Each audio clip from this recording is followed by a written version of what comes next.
Animation. Every Tuesday, Thursday and Saturday at 6 p.m.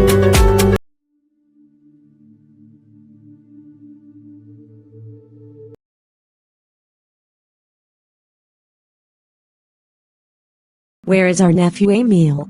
Why are you asking about him in my house? Don't you have his number? As far as I know, he doesn't have a cell phone. And until proven otherwise, he's supposed to be under your guardianship. Whose guardianship? He's no longer with me. So it's true what the rumors say? You took your own blood out of your house? Since then, I've been wondering what could possibly justify your action. He is your sister's son, and it was you who demanded custody of him. It doesn't make sense for you to kick him out. If I've got your brother's approval, you can't tell me otherwise. May he go far with his curse. What are you even talking about? Emil was sleeping with my husband and I had surprised them. What? That's what he done. He's a cursed child. An abomination who caused the death of our sister. But wait, big sister. Your husband who is mature and old sleeps with your nephew who is underage, and you accuse the little one instead of attacking your husband? It doesn't make sense. That is it. It's because of your reasoning that the family prefers to hide certain things from you. Yes, it's normal that you find my reasoning twisted. Since you don't like justice and truth. Your husband is not only gay, he's a pedophile. Florence? What's so funny? What are you saying to my child, Emil? What do you say? We're just talking, Mom. What a chat. What's he got to say to you so far? I don't want to see you arguing with Emil anymore. But why, Mom? Are you asking me why? Listen to what I'm telling you. Don't ask me any more questions. Lord, I don't even know how to begin. I'm broken, lost. I stand here before you, knowing that I am a sinner. I know I disobeyed you, that I had taken paths you didn't want for me. But Lord, I couldn't help myself. I let myself get carried away, I sank into a darkness I can no longer control. You know everything, Lord.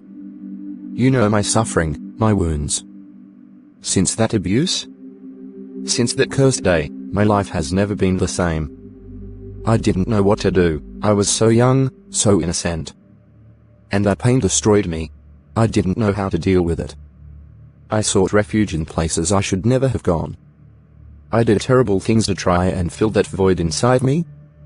That pain, that shame. But Lord, I want to change. I don't want to be a slave to my sins anymore, I don't want this life of lies and debauchery. I ask for your forgiveness. I'm tired, so tired of fighting myself. I can't go on like this. Lord, I ask you to help me.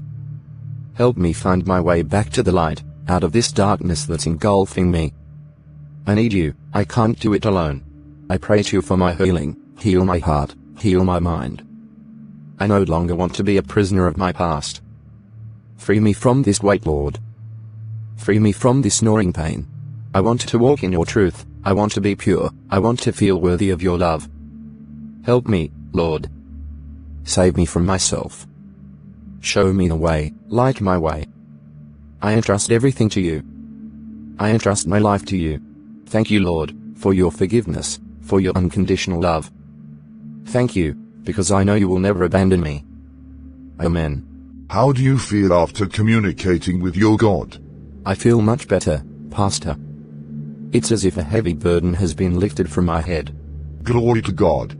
I had also been praying for you, and will continue to do so.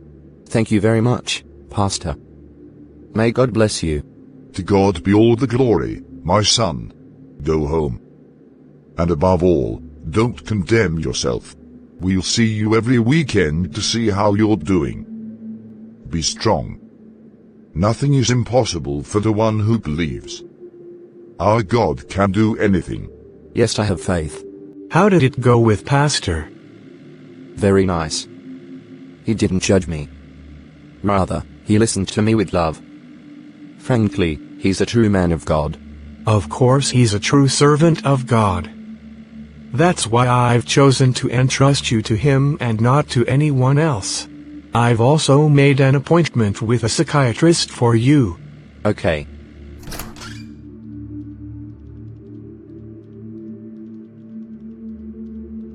We're back, darling.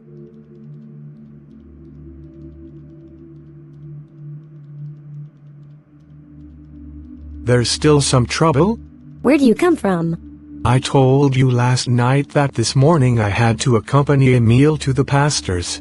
That's where you've been ever since. I don't even know what you bring the devil to church for. Within a week, I'll take him to see a psychiatrist.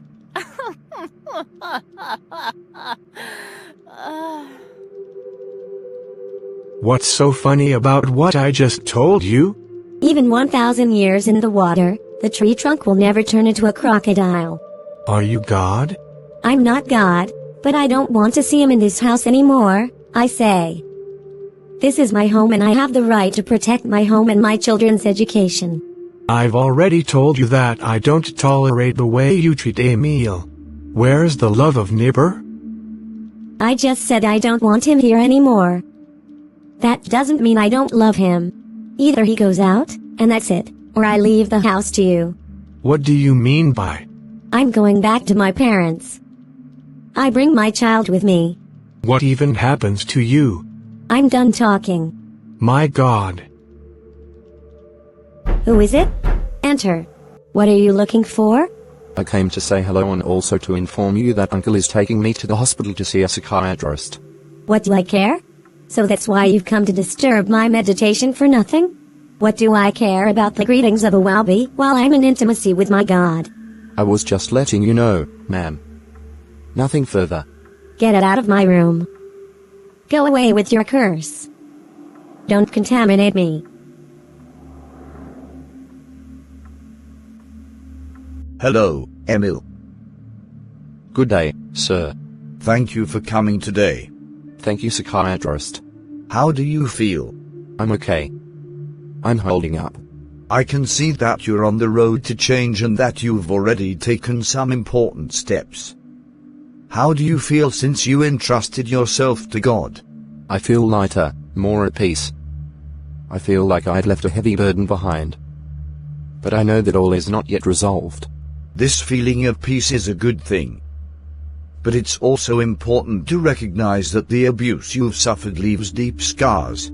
Do you sometimes have flashbacks or moments when you still feel trapped in the past? Yes, sometimes. Even though I know I've been forgiven, there are days when memories come flooding back, especially when I'm alone. This is normal. Spiritual forgiveness is essential for soul healing, but emotional trauma takes time and work. Together, we'll work on techniques to help you deal with these memories when they arise. For example, have you ever tried breathing exercises or visualization techniques to soothe those moments? No, sir. I'm proud to see Emil take this path, but I sometimes worry that he still needs a solid framework to keep him from relapsing. Are there any specific support groups or activities he could join? That's an excellent question. A support group for abuse survivors, or people in retraining, would be beneficial. It would give Emil a space to share, and learn to better manage his emotions.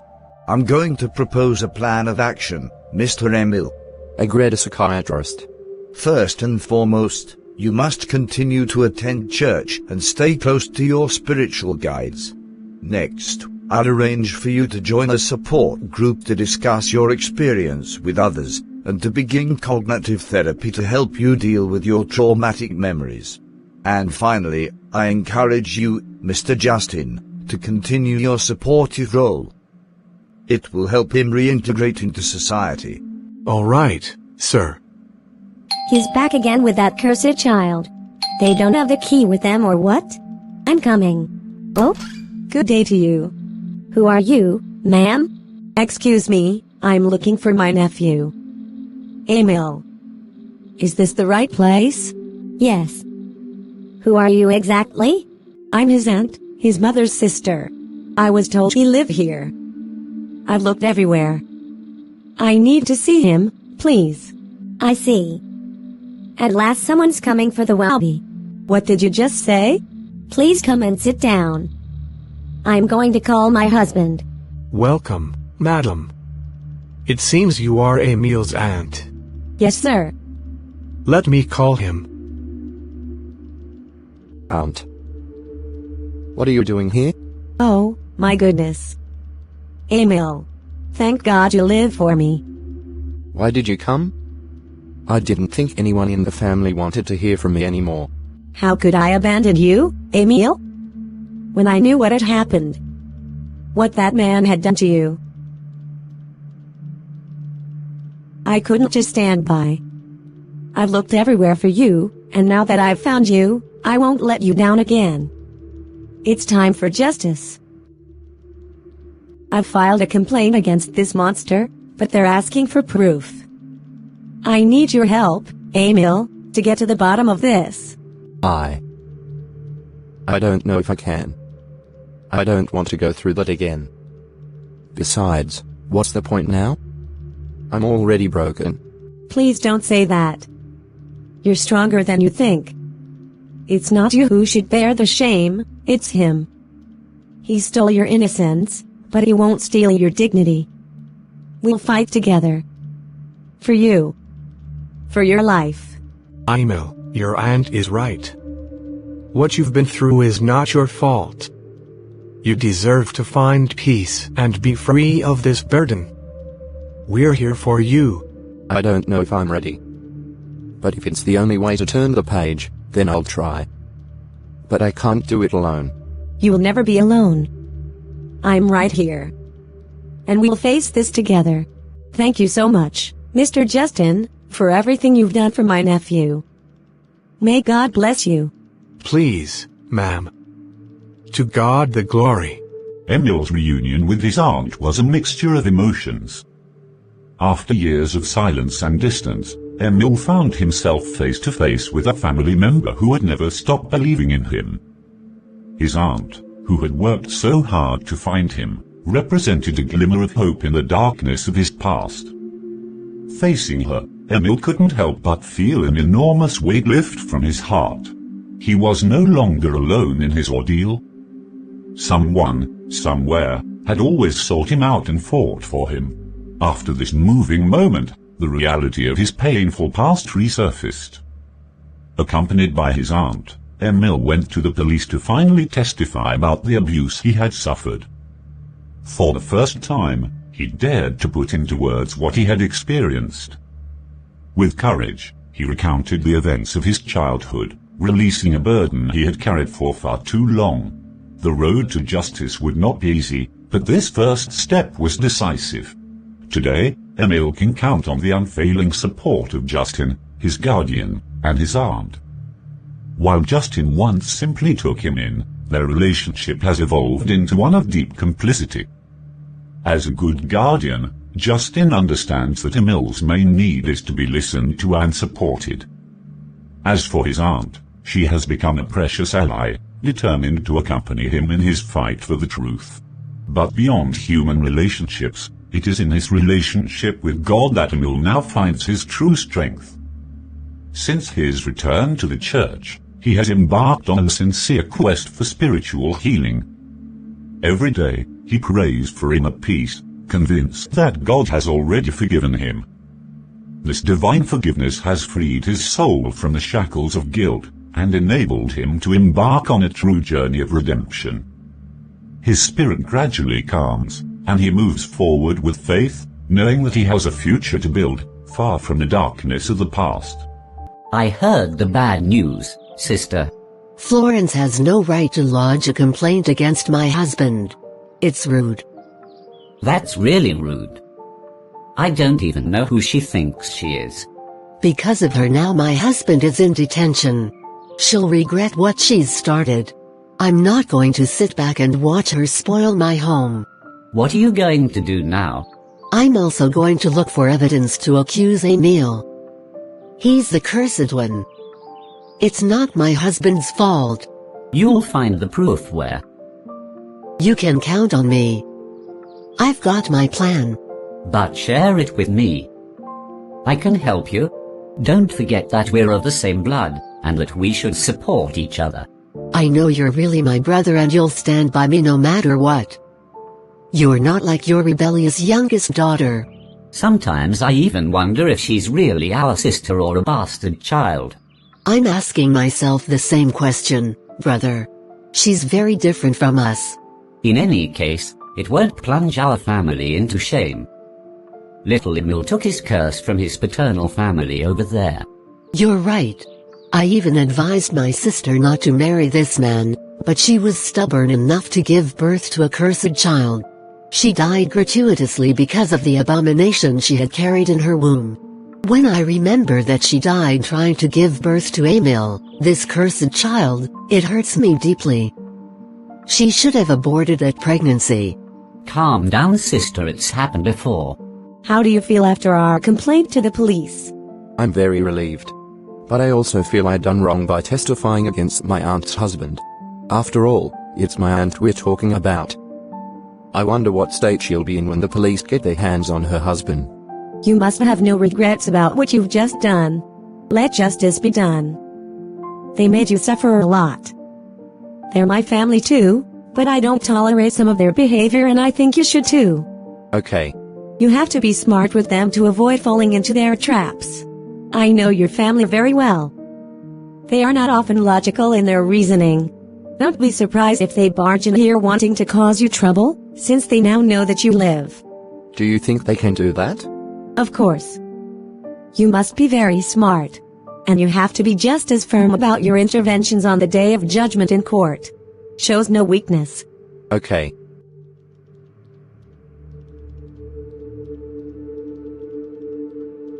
What are you so happy about, my boy? Oh, Mom. You remember I told you about my application for an internship, don't you? Yes, my son. Apparently, they took you. I've got more than that to tell you, Mom. Come and sit down and talk to me, my son. Mommy. Can't you imagine that the company in question recruited me directly as an employee? Really? You mean to tell me that instead of taking you on as a trainee, they recruited you directly with no experience? Yes, Mom. I'm a civil servant now, Mom. Your son became a banker. Thank God. But it's a bit weird. Don't you think? Nothing's weird, Mom. Why, they're recruiting you directly. What's so special about you? Is that the case with the other candidates too? No. I'm the only one with this grace. My intuition tells me something else. I don't know why, but I have the feeling that something is wrong with this story. Stop seeing evil everywhere. It's a grace what's happening to me. I think we should give thanks to God. And when do you start? I start next Monday. Okay, we'll start a 3-day fast tomorrow to give thanks to God. Okay, Mom. Hello, nurse. Hello, madam. But what of you? My daughter is losing blood. She's losing blood, you say? Yes, nurse. Let me have a look. Explain to me a little how it happens to you, my sister. I just lose a lot of blood. Let me see. Mrs. Naomi, your daughter has a serious problem. What a problem she has. Does your daughter already go with men or what? My daughter is already married. I don't get it. Your daughter is only 12. Yes, nurse, but she's already married. She's a big girl. But you're destroying your daughter. Her private parts are already spoiled. It's like she's being abused every day. And worst of all, his second orifice is ruined. This is what causes her blood loss. But I don't understand a word you're saying, nurse. I'm saying your daughter is being abused. She's very small for what she's going through at her age. If you leave her in this marriage, you risk losing your daughter. We're going to cure her hemorrhage. But if nothing is done, she'll be in constant danger. She's already too small for a man, let alone this kind of sex. What you're telling me here is complicated, Doctor. Are you asking me to stop my daughter from staying in this marriage? In any case, if you're concerned about your daughter's health, think about her life. What are you doing at the hospital today? It was Mum who took me there. But why? What right does she have? I'm losing blood allergy. I don't want what you're doing to me. What have I done to you? Are you talking to me, your husband? Do you know how much I'm investing in you?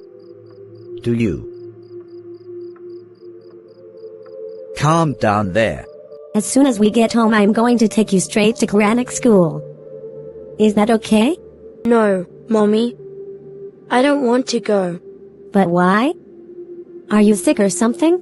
I don't like what the Imam is doing to me, and I don't want him to do it to me anymore. What harm can the Imam do to you? Can he? He touches my body in a weird way, Mom. What are you saying? Shut up, quick. Stop talking nonsense about a man of God. I'm not lying, Mom. He does this to other little boys, and even to other little girls. I don't want to hear you talk about the Imam in this way anymore. He's a man of God. Stop having impure thoughts about him. It's a sin, my child. And when he touches us, sex is not a sin. He abuses children. Musa, may Allah have mercy on you, my child.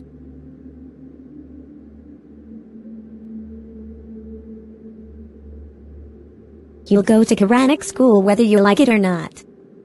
I'm not in on your lies. This is how you start to become demons. I don't want to go anymore. I would have learned that Emil's aunt is asking for her nephew to come and live with her. Is that what makes you so happy? Of course it is. God has heard my pleas. He's keeping the cursed child away from my family. And I'm very grateful for that. I even think we should give thanks for that. You and then who? But that's very good news, isn't it? Honey. Besides, don't forget that our eldest daughter is returning from France after her studies. I don't want her to have to live with the curse. Do you expect to talk? Emil will leave if he wants to. And know that he will have the right to return to this house at any time if he needs to. He'll be back for what purpose? Even if I have to fast for a whole year to stop him coming back, I'll do it.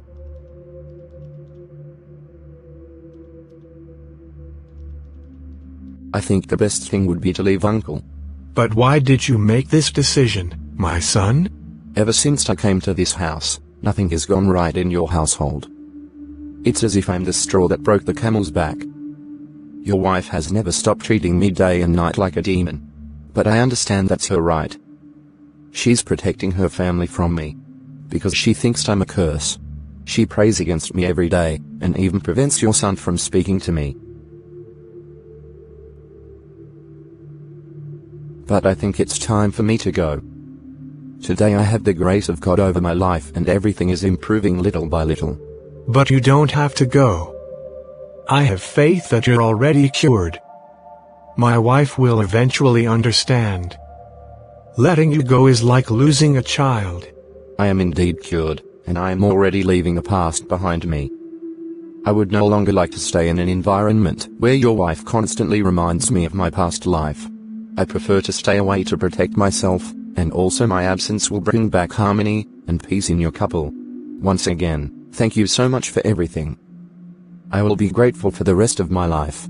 I really have no choice if this is your decision. I can only follow you on whatever path you choose. But know that you will always be welcome in this house at any time, unconditionally, and that you can ask me for any help you may need. Okay, Uncle. Thank you very much and may God bless you.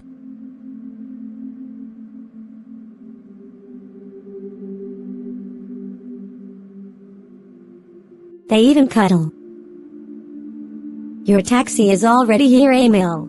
Thank you for your patience and hospitality. May God bless you. Okay, I got it. Have a good trip. Are you happy now? I love you, honey. Did his departure increase your love tenfold? Yes, now I'll have you all to myself. You are the epitome of jealousy. Have a nice day. Where are you going, darling? Wait, I'll fix you something to eat. One thing's for sure, he's already gone. I am delivered. Thank you, God. So it's true that Emily has abandoned us? It would seem that she would be delivered. Really?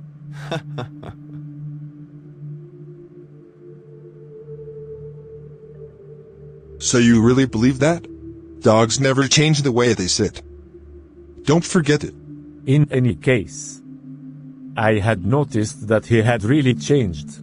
Don't forget that Emil is different from us. He wasn't born this way. Unlike us, who had it naturally from childhood.